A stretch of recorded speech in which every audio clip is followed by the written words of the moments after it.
A civilização Inca floresceu e prosperou em um dos lugares mais inóspitos do mundo. Um lugar onde, em seus pontos mais altos, o ar é tão rarefeito que chega a ser difícil respirar. Terremotos e vulcões também eram parte dos desafios enfrentados pelos Incas, que se tornaram extremamente habilidosos na arte da sobrevivência. Os Incas formaram o maior império da América do Sul pré-colombiana, centrado principalmente na região dos Andes. Seu território se estendia pelo que hoje é o Peru, Equador, Bolívia, norte da Argentina, grande parte do Chile e o extremo sudoeste da Colômbia. O idioma oficial do Império Inca era o Quechua, que já era falado por muitos povos indígenas da América do Sul antes da época Inca, e ainda hoje é falado por cerca de 10 milhões de pessoas de diversos grupos étnicos. Mesmo sem conhecimento sobre animais de tração, metalurgia do ferro ou mesmo um sistema de escrita, os Incas foram capazes de manter um poderoso estado imperial com uma arquitetura monumental, uma extensa rede de estradas atingindo todos os cantos do império e inovações agrícolas que permitiram a produção de alimentos em ambientes adversos. Na língua quechua, a palavra Inca significa governante e se refere a uma pequena classe dominante de provavelmente 40 mil indivíduos que governavam uma população de cerca de 10 milhões de pessoas de diferentes grupos étnicos. Os espanhóis adotaram o termo Inca para se referir a todos os súditos do império, ao invés de simplesmente a casta dominante. A origem dos Incas é envolvida em mitos e lendas que podem conter alguns traços de veracidade histórica. Conta a lenda que o primeiro Inca foi Manco Cápac, um rei lendário que foi o fundador do reino de Cusco, do qual todos os governantes futuros teriam alguma ligação de sangue ou espiritual. Por volta de 1438, os Incas começaram uma expansão de longo alcance sob o comando de Pachacuti, conquistando o atual território do Peru. Pachacuti reorganizou o reino de Cusco e se acredita que tenha construído a famosa cidade de Machu Picchu, localizada na Cordilheira Oriental ao sul do Peru, um dos pontos turísticos mais importantes do país. A dominação Inca ocorreu principalmente por meio de negociações políticas. Pachacuti enviava mensagens a líderes de muitos povoados, exaltando os benefícios de ingressar em seu império, oferecendo-lhes presentes luxuosos como tecidos de alta qualidade e prometendo que eles seriam materialmente mais ricos como seus súditos. A maioria dessas tribos aceitou o governo dos Incas, sabendo que a outra opção seria a subjugação pela força. Os líderes que se recusaram foram derrotados em batalha e executados sem misericórdia, mas alguns tiveram suas famílias levadas, e seus filhos foram trazidos a Cusco para aprender sobre o sistema administrativo Inca, e depois voltaram para governar suas terras. Os Incas se referiam ao seu império pelo nome Tawantinsuyu, que significa as 4 províncias, devido à divisão territorial do império.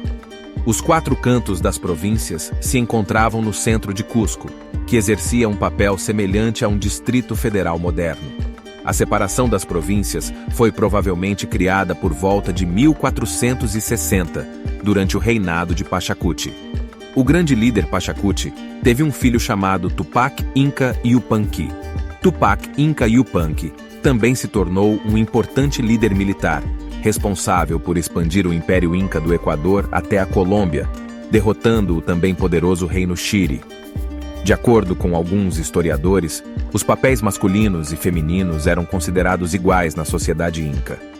Às vezes, as mulheres podiam possuir terras e rebanhos, pois a linhagem era transmitida tanto pelo lado materno quanto pelo paterno da família. Tanto homens quanto mulheres compartilhavam as tarefas diárias de cuidar das crianças, tecer, cozinhar, preparar o campo para o cultivo e construir casas. Eles também dividiam o dever de pastorear os rebanhos de lhamas e alpacas, os únicos animais de grande porte disponíveis para domesticação naquelas terras. Esses animais forneciam carne, leite e lã. As crenças religiosas incas faziam parte de um grupo de crenças e ritos baseados em um sistema mitológico que se manifestava em todos os aspectos da vida, do trabalho, festividades e cerimônias. Eles eram politeístas e cultivavam divindades locais e regionais. Acreditavam na reencarnação após a morte e imaginavam o mundo posterior como um paraíso terrestre, com campos cobertos de flores e montanhas cobertas de neve. A cremação de um cadáver era considerada um tabu, já que a queima do corpo fazia com que a força vital desaparecesse e ameaçasse sua passagem para o outro plano. Isso pode ter dado origem ao costume de enterrar os mortos em locais remotos e de difícil acesso, muitas vezes em grandes altitudes como nos cumes das montanhas. As condições climáticas de alguns desses locais de sepultamento proporcionaram, em alguns casos, a mumificação natural dos corpos, com exemplares sendo encontrados em estado altamente preservado, mantendo seus traços faciais, cabelos, roupas e até mesmo órgãos internos. A maioria das múmias encontradas eram de crianças, um fato que revelou uma face cruel do mundo inca, provando que sacrifícios humanos eram realizados com frequência com o objetivo de apaziguar a ira dos deuses. A arquitetura foi uma das artes mais importantes para os incas. O exemplo mais notável é Machu Picchu, construída por engenheiros incas. As principais estruturas e casas eram feitas de blocos de pedra que se encaixavam tão bem que uma faca não poderia ser inserida na alvenaria. Essas construções sobreviveram por séculos, sem uso de argamassa para sustentá-las. O calendário inca estava fortemente ligado à astronomia. Os astrônomos incas registravam os equinócios, solstícios, o ciclo do planeta Vênus. No entanto, eles não tinham conhecimento suficiente para prever eclipses como no calendário maia. O calendário inca era essencialmente lunisolar, com um comentário zero mantendo em paralelo um calendário solar e outro lunar. O exército inca era o mais poderoso de sua época na região.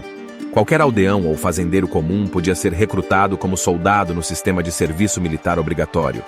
Todo inca fisicamente apto em idade de lutar tinha que participar da guerra quando o império atingiu seu auge. Cada seção do império contribuiu para estabelecer um exército. Os incas não dominavam o ferro, aço, e suas armas eram feitas basicamente de pedra e madeira, com as mais sofisticadas produzidas em cobre ou bronze. Os incas pouco puderam fazer contra as invasões espanholas que tiveram início em 1528. Em julho de 1529, a rainha espanhola assinou uma carta que permitiu aos conquistadores espanhóis, liderados por Francisco Pizarro e seus irmãos, iniciar uma expedição para conquistar o Peru e subjugar os incas, com o objetivo de saquear suas cidades e confiscar suas riquezas, principalmente metais preciosos como prata e ouro. Os invasores espanhóis trouxeram consigo novas doenças como gripe, varíola, tifo e sarampo, contra as quais os incas não possuíam defesas naturais. Uma grande epidemia se espalhou pelas cidades incas, matando milhares de pessoas em pouco tempo. Além disso, os próprios incas entraram em uma guerra civil pelo direito de sucessão ao trono, o que enfraqueceu ainda mais o império. Atualmente, os descendentes dos incas vivem nos Andes e constituem quase metade da população peruana, mantendo vivas várias de suas tradições e carregando consigo o orgulho de seus antepassados que um dia formaram um poderoso império. Chegamos ao fim de mais um vídeo. Antes de sair, e não se esqueça de deixar o like, inscreva-se no canal e ative o sino de notificação para não perder mais nenhum vídeo. Muito obrigado.